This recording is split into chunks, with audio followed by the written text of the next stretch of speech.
Spins It. I'm Emily, and today I have Waz with me. Hi, Waz. How are you? How you doing? I'm good. Thanks for coming all the way out to the library.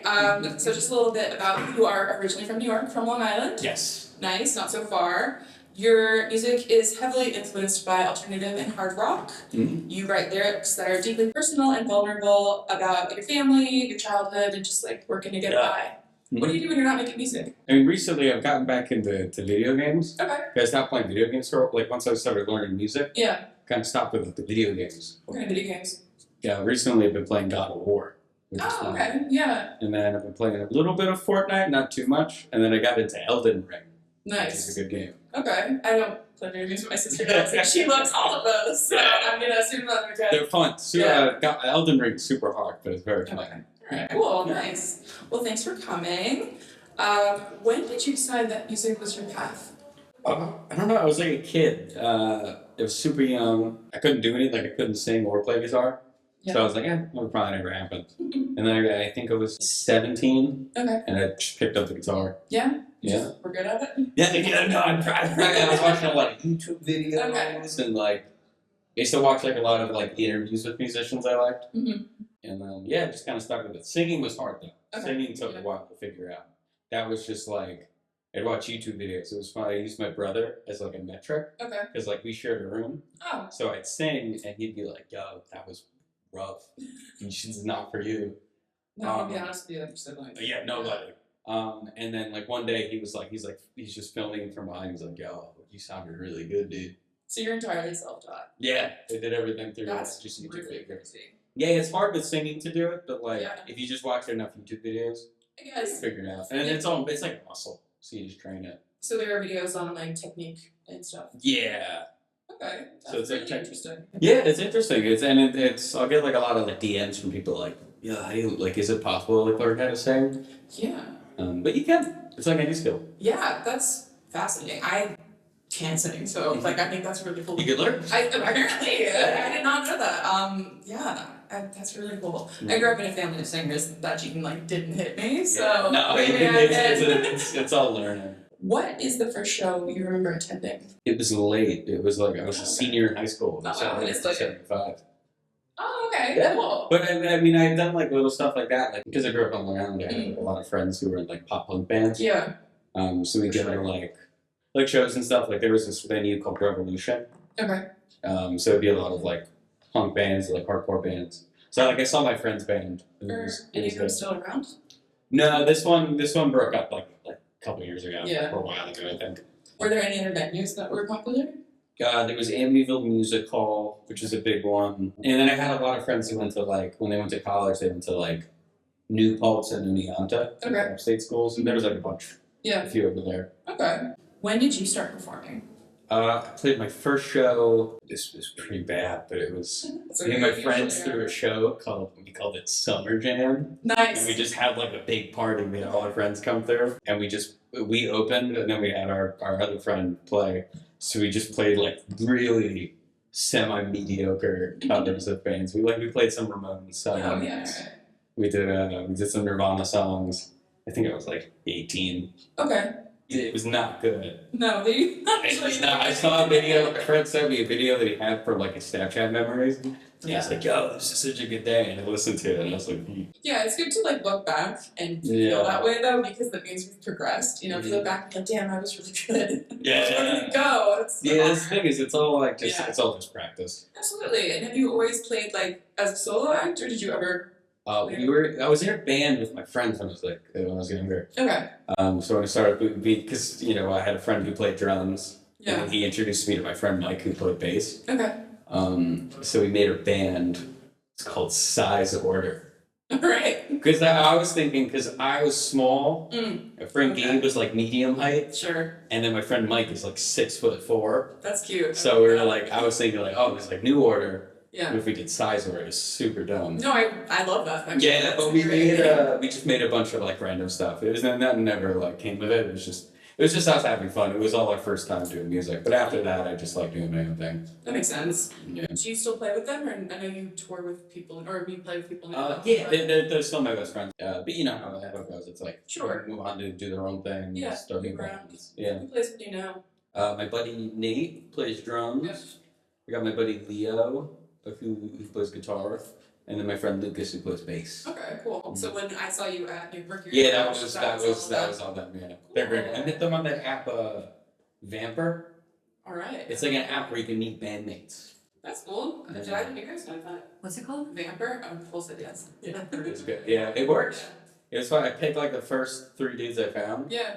And it was just them, and it worked out. That's really good. Yeah. It's nice that you have to like audition to people. Yeah, and my friend said like when he did it, he tried out for like a bunch of different things, and it was all hit or miss. But I learned out, which is good. That's great. Well, it's good to know like if for whatever reason you need to look again. That's a pretty useful resource. Mm-hmm. Who would you say gave you like your first break? Probably my manager, Spencer. Okay. I met him a few years back, and it was weird. He was like, "Hey, I found your covers on TikTok. They're really good." And then he like flew me out to a studio in LA. Oh wow. And I never left the East Coast. Yeah, that's a big deal. Yeah, dude, I was like super young, and I was like, whoa, I'm close. I'm in Hollywood. Yeah. I saw like the big sign. I remember I was like flying over, and I like looked down, and I saw like the desert, and then it turned to this big city. Yeah, it is like in the middle of nowhere. Yeah, it's super. It's crazy to look at. There's like mountains everywhere. And then we made a bunch of music. So he's like helped set you up with gigs and stuff. Yeah, but I think also honestly the biggest break is just like the internet. I enjoy making TikToks. I guess you make quite a few. Yeah, I used to hate it. I currently hate it. So yeah, it's hard. Well, honestly, I don't like doing the TikToks for the original music. Okay. Because that is just like humiliation ritual, and it's is. super unpleasant. But I like doing the covers because honestly, that's weirdly also how I improved with singing. Is like when I started making TikToks a few years back, like I wasn't even like a good singer. Yeah. I was just okay. Do you think it's a good way to connect with your fans and stuff? Yeah, totally. Yeah. Because like you get comments and stuff. Mm. Like I have people that like I know by name. Yeah. Like, this dude who comments on my TikToks, his name's Ethan. Mm-hmm. And like it's I don't know, he just shout out Ethan. He'll just like post like a thing, and I'm like, thank you, Ethan. I appreciate it. Well, when I was researching you for this, I came across other people playing covers of your music, which I that is always good. There are some half of them are better than most of them are better than I can do. Well, I don't know about that, but that's still. No, there's some really good ones. There's some really talented people, yeah. But that was the first time I had seen that. That was really cool. Oh, it's awesome. Yeah, it's super cool. It's also just. It just makes me feel good. I'm like, absolutely. It means that like your music's resonating with someone the way that the covers you do resonate with you. Yeah, it feels really good. That's great. What has been your most memorable onstage experience? Too many. Okay. I got a funny one from the other night. We played this place in Brooklyn called Picos. Just last week, right? Mm-hmm. Yeah. Yeah, and we did a cover of Disorder by Joy Division. Okay. And for that song, because I just sang it, I put the guitar down. I noticed it before, but the little like strap guy was loose, and so there was a screw in it. And so I put the guitar down, sing the song, and then I look down, and the strap is like stuck to my foot. Oh. And then I like lift my foot up, the entire screw came off, and I stepped on it. And thank God I was wearing these boots, because it almost went right into like my foot. No. So that was a not positive but memorable experience. Bleeding out on stage was pretty rock and roll. Yeah, that would have been cool. I mean, they would have. So many people would have seen me just start crying. Which would have been pretty memorable for them. Yeah, it would have been good for them. Yeah. But like, as far as like memorable performances, like playing goes, I think probably when I put out like my first EP at the Gulf. Okay. We played this place, Amityville Music Hall. Sure. So it was cool because we had all my friends come out. Yeah, it was a lot of people there. Yeah. Are they curse? Is that allowed? Yeah, you can curse. There's just like a shit ton of people. You can totally curse. It was nuts. It was the worst appendix there, so. But yeah, it had all my friends out, and like, it was a cool moment, and it was I was playing with my best friends. Yeah. So it was a nice experience. You've listed the Beatles, Nirvana, David Bowie, and Radiohead, and Pink Floyd as some of your favorite bands. What about them specifically inspires you? Just the songwriting is all good. Yeah, huge Beatles. And I love good guitar work, and like, my favorite Pink Floyd album is The Wall. Sure. That's like one of the few like albums that I'll go back to like every week. Mm-hmm. Like for like 10 years now. Just like I listened to it when I was a kid, and I was like, it was the best thing ever.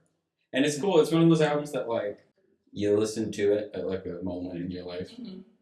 It kind of all means something at like the various different points in your life. There's something in it that relates to whatever phase of life you're in. Yeah, and I think like something like The Wall by Pink Floyd is super like that, where just by virtue of what it's about, because it goes through his entire stage of all the stages of his life. Right.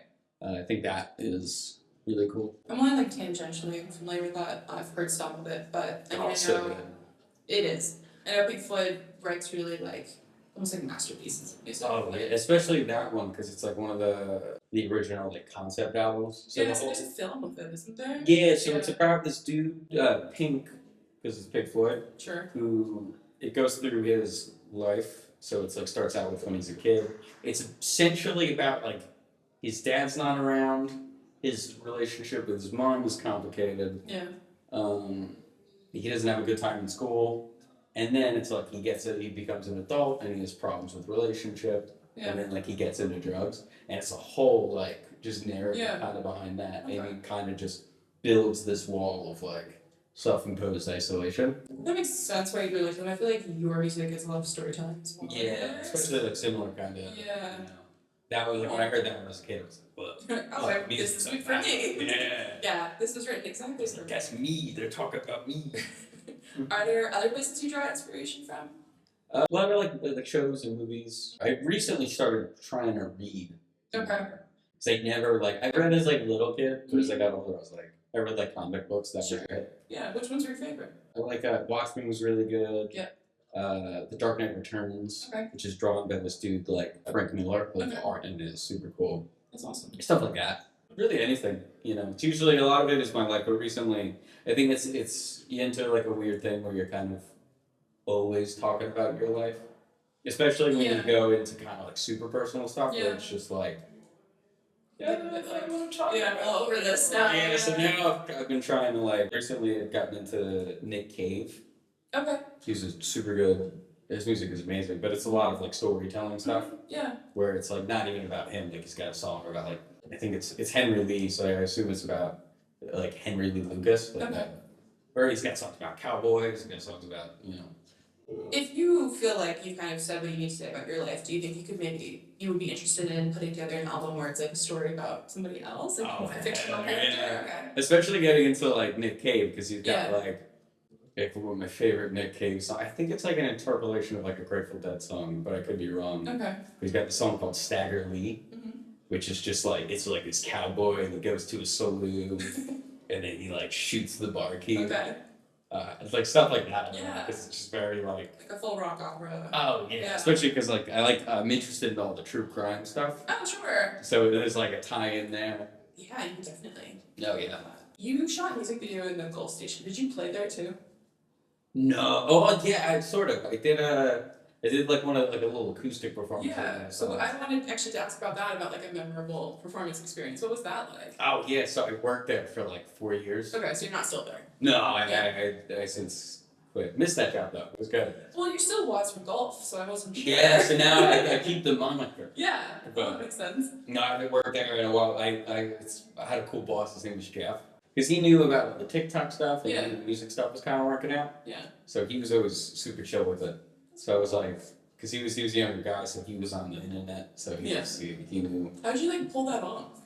Filmed at like 11 o'clock at night because that's when I had to leave for the day. Yeah. So I just texted him. I was like, hey, film a video here. And then I have an old friend of mine come with a camera, like a VHS camera. Okay. Because I film all the music video stuff on like VHS. But we filmed that and then we just did it. And then the music video, it was funny. I actually quit temporarily. So when I shot the music video for Golf, it actually wasn't working there at the time. So I just went there. I was like, hey, can I film a video here? And my coworker was like, sure, whatever. Yeah. So you mentioned that you have some music coming out, one of which is Promise Not to Die. Can you talk about that song? Maybe take us through the process of it? Gotcha, yeah. So that song, it was one of the songs that like we weren't gonna put it out. Yeah. I found it on Dropbox and I was like, might as well put it out. Yeah. I hadn't worked with my friends Dallas and Alex, who we make a lot of the music with, in like a while when we made it. It was like the first song we did in like a year, I think, of not working together. It was inspired by there's a 1975 song. It was called "Looking for Somebody to Love." Off of like the newest album. Sure. And then I was listening to that, so we kind of pulled from that. It's kind of a dark song. The lyrics are all crazy. Okay. But I stand by it. It's it's a fun song and it's fun to play live too. Okay. You just kind of go crazy with it because the vocals are very like they're very like Joey Ramone. I go very like, you know what I mean? Yes, I do. Yeah. All right, we'll play that one now. Sweet.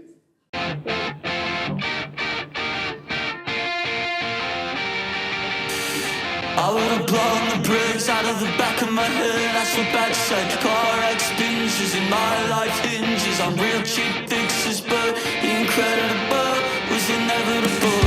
The second you walked into my life, I thought, oh, everything's fine. I fucking need you alive, really need you alive. If you go, then I go. Between me and heroin, you're always keeping the door closed. So hold my hand and look me in the eye and promise not to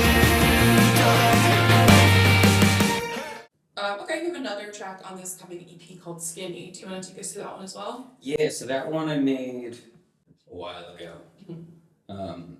That one's one of my favorites. It's really, again, that one's also really fun to play live because you just get very like super grungy. It's a very grungy song. Yeah. Also very sad, which seems to be a common theme with the music. It was a weird time where like I had briefly moved to like LA, but it was weird to like adjusting to a new spot. I was living in like one of those like shared places. It was definitely a little crazy vibe. You could not pay me to go to LA. So. Yeah, it was like me in a room with like 3 other dudes that I've never met in my life. So I think, it was on top of that and like, figuring out, navigating like the social media and the music stuff kind of being more successful than I anticipated. I was just kind of like overworking myself. I was losing like a ton of weight. I was just super focused on that. Yeah. Also drinking excessively, which you don't want to do. No, yeah. Yeah, so all that kind of together. So that's what like the title comes from. Like you just start feeling you're wasting away. Yeah, that's kind of where I was at the time. Now I'm back. Now I'm chilling. That's great. That's good. I do love to hear that. I'm already skinny. I've been getting spread too thin. Shitty, I don't want your pity. Waiting for my life to begin. I'm ready for the night shift. I don't wanna do this shit no more. The bullets gonna bite me back. I'm ready for the night shift. I don't wanna do this no more. I'm gonna let my heart inside. You mentioned the EP a few times. Do you want to talk a little about the project you're working on and maybe like when it's coming out, how many tracks are on it? Definitely this year. Okay. I think there's like 7 songs. I need one recently though that I want to put on it. So it could be 7.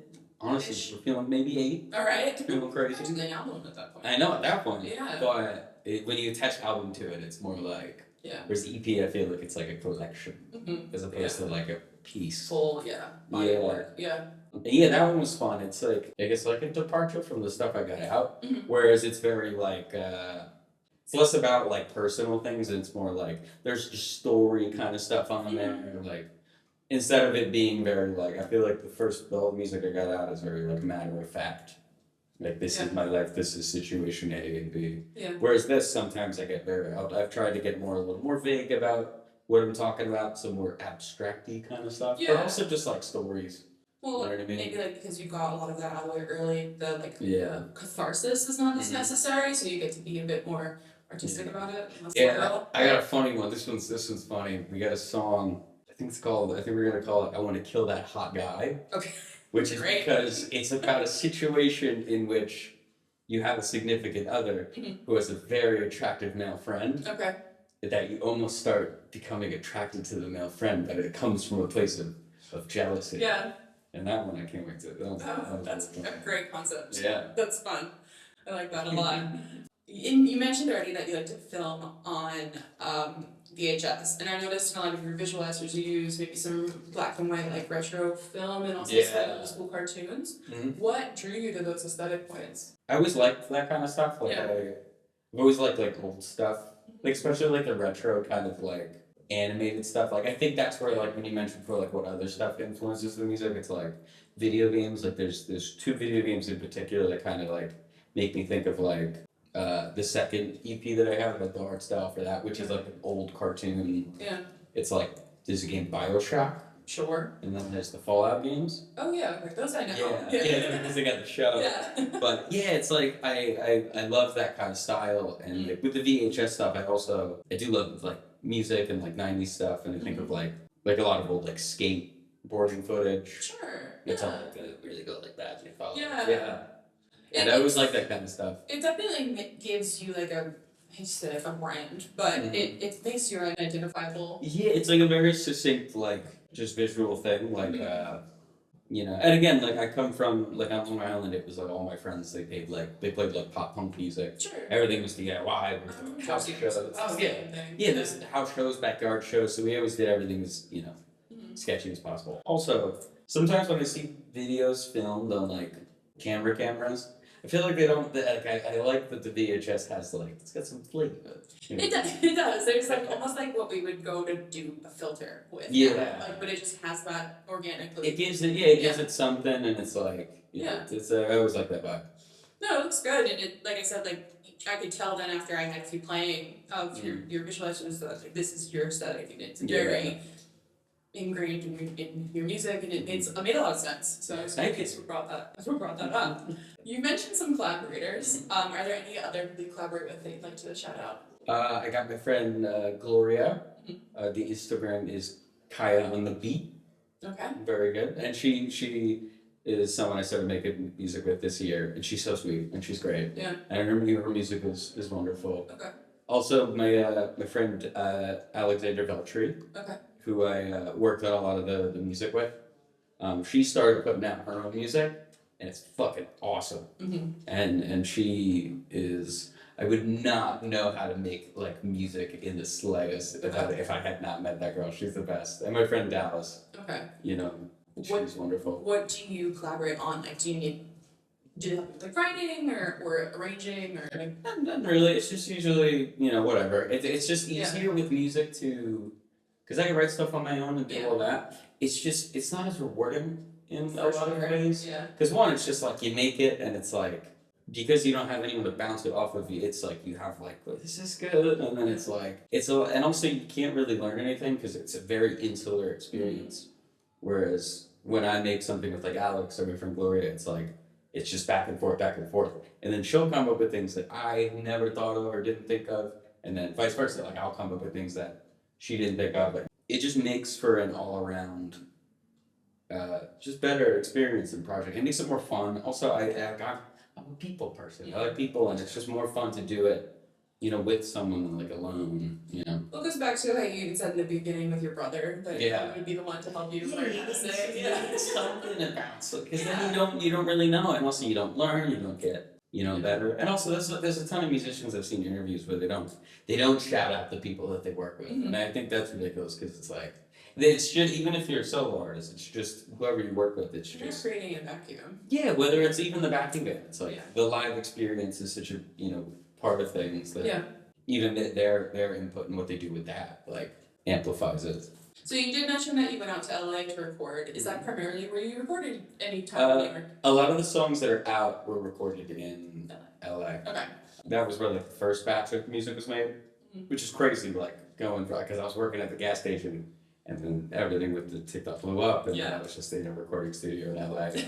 They were like $20 in my pocket. Yeah, sometimes it happens like that. It does. It was pretty crazy. And then after that, I think the cool thing about music nowadays is you really can just record everything in like a bedroom. Yeah. Because after that, it's like we were using the studio, but me, Dallas, and Alex, like we just started recording it at my friend Dallas's house, who produces all the music, who's awesome. And then like with my friend Gloria, it's literally her like just your room. Yeah. It's like a bedroom, and it's cool. You can do that now. You could buy. It's very you could do it all yourself now. Big on and still, what's cool is if you can make it yourself in like a tiny room, but still kind of, you can make it like super like poppy and like something that could be played on like the radio. Absolutely. Yeah. I was listening to Billie Eilish this morning, and they actually think that album was recorded in their bedroom. Yeah.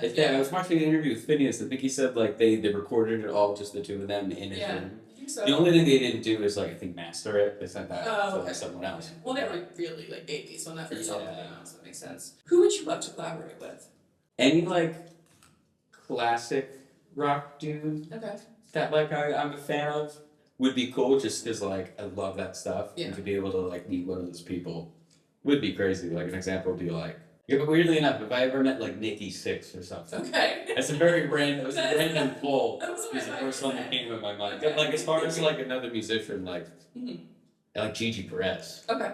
who follows me on Instagram, which is very cool. Love that for Yo. you. But she's very sweet. And when I got sober, she sent me a nice DM. She was like, I put it in my story. I was like, day 3 sober. I'm going to a program.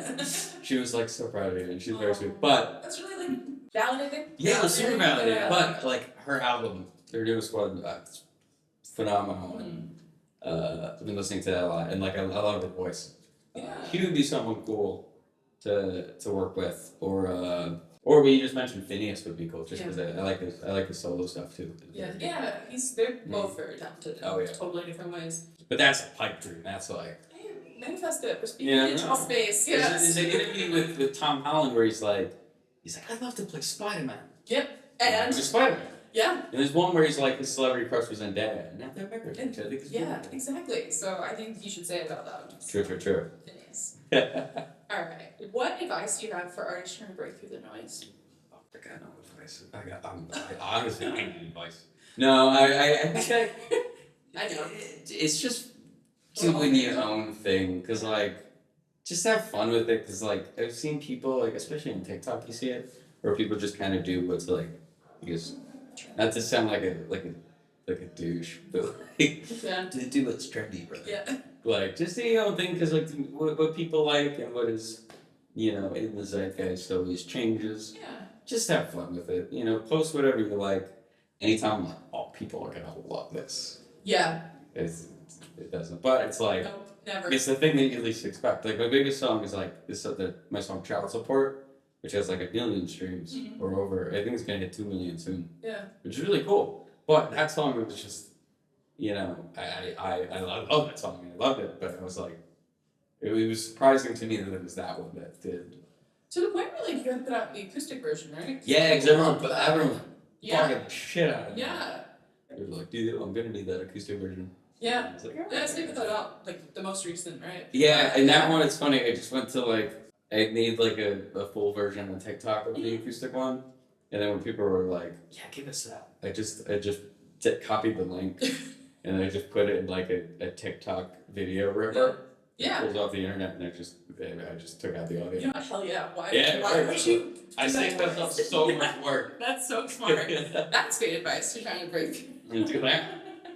Alright, so we have one question and a little game. So the question I ask again every time is, what is your industry hot take?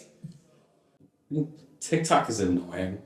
Sure. And that's one, but that's like Well, it's more like becoming That's like a a content general- creator is annoying to Yeah. a musician. Yeah. I think what I said before, it kind of stands. It's like people are always trying to do it's like the thing now, but it's like just just have fun, and it's like it's like if you're gonna do rock music, like if that's your thing, like, make sure that's your thing instead of it just being like, oh, rock is the thing now, and it's cool. That's why it's just fun to do. Like you learn about rock music and just do your own thing. We are gonna play a little game. It's not that serious. It's gonna be on the screen, but we're playing fact or fiction indie New York City venues. So most of these are gonna be New York venues. And by New York City, I mean all the boroughs. I'm not getting into that. Some of them won't be, and if you can, one, if you know it, make sure you say, and two, if you know the city, extra points. I'm gonna be so bad at this, but I'll try my best. Sounds good. There's Alton Room. Oh, I'm playing there on the May 9th. Oh. I've never been there. My friend said it's really good there. That's in New York. That's in Brooklyn. It is. It's in New York. Woo! Okay. Next one is Crossroads. Oh, I don't know that one. Let me guess. You're probably not gonna guess where it is, but you don't. It's somewhere in the South, right? No. Shit. That's I'm right. thinking Crossroads like Robert Johnson. That's right, but it's in New Jersey. Oh. It's this one where the pop punk bands play. My brother lives in North Jersey. Kung Fu Necktie. That's that's an awesome name. Right? I have no clue where that is, but I like it. So not New York, you're saying? Not New York. Correct. It's in Philadelphia. Perfect. Elsewhere. Probably somewhere else. Because it's elsewhere. It's elsewhere. No, it's in Brooklyn. Oh. Yeah. They do a lot of like queer bands play there. Oh, nice. Yeah. Yeah, check it out. 924 Gilman. 2-4 Gilman. That's New York. It's Berkeley, California. Damn it. I'm so I sorry. don't know where anywhere it is. Cat's Cradle. They got You probably won't know the city. city. I was thinking of the song. It's a good, yeah. That is New York. It's North Carolina. I'm so sorry. Yeah, I'm very bad at this. That's okay. Alphaville. Alphaville. Is it New York? Yes, it's in Brooklyn. Woo. The 40 Watt Club. God damn it. Not New York. Atlanta. Ah. 930 Club. 930 Club. That sounds like it'd be New York. It's in DC. Damn it. Which is where Nicole's from. I was like, that's why. I like that one. Baker Falls. Upstate New York. It's New York. I should have just said New York. That's okay. We'll give it to you. Arlene's. That's New York. It is. That one. Yeah, that's the Lower East Side. The Auto Bar. That's definitely New York. That sounds like it'd be. It's in Baltimore. God damn it. I've been to Baltimore once. Baby's alright. That's New York. That is New York. QXT's. New York. It's Newark, New Jersey, actually. It's a golf bar, which if you ever get to play there, Oh, it's a golf great bar? venue. Yeah. Oh, hell yeah. It's super cool. It's the last one. Joe's Pub. Joe's Pub is totally in New York. It is, yeah. Woo! It's in New York. Okay, so as your prize for playing, you get this mug of random tchotchkes. whoa! For tourists. I like tchotchkes. Is this a lighter? It is a Oh, lighter. hell yeah. Yeah. Whoa. Let me not light that in here. So yeah, thank you so much for Oh, playing. thank you. Can I go for a hug? Of course. Yeah. Thank you so much. Okay, you mentioned you have a show at the Sultan Room in May, but what else have you got going on? Anything else you want to I pick up? got my new song, Promise Not to Die. Mm-hmm. You can listen to that anywhere. That's right. The acoustic version of Child Support Mhm. just came out. Skinny. Skinny. This year.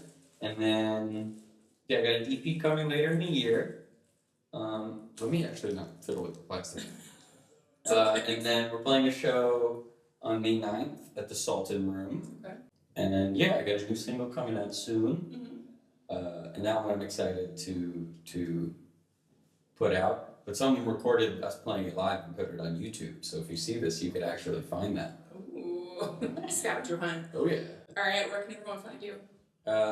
Was from Golf on Instagram. Same thing on TikTok. And GULF. Yeah, WOZ from GULF. Yeah, not golf. Golf. Mm-hmm. Alright, well thank you so much. Thank you so much. That's so much fun. 'Cause hot girls always win. Thanks for listening to Emily Spins It, presented by the Indie Music Network and Not Dead Yet Media. Produced by Heather de Armas, Nicole Caracost, and Anya Kauffman. Edited by me, Emily Mills. Our intro and outro music is Hot Girls Always Win by Really Blonde. If you've enjoyed the episode, please support the podcast by sharing, subscribing, and leaving a review. You can also follow the show on Instagram and YouTube at Emily Spins It. For more shows about breaking through the noise, head over to the Indie Music Network podcast. If you have questions or feedback, contact us at notdeadyetmedia.com/contact. 'Cause hot girls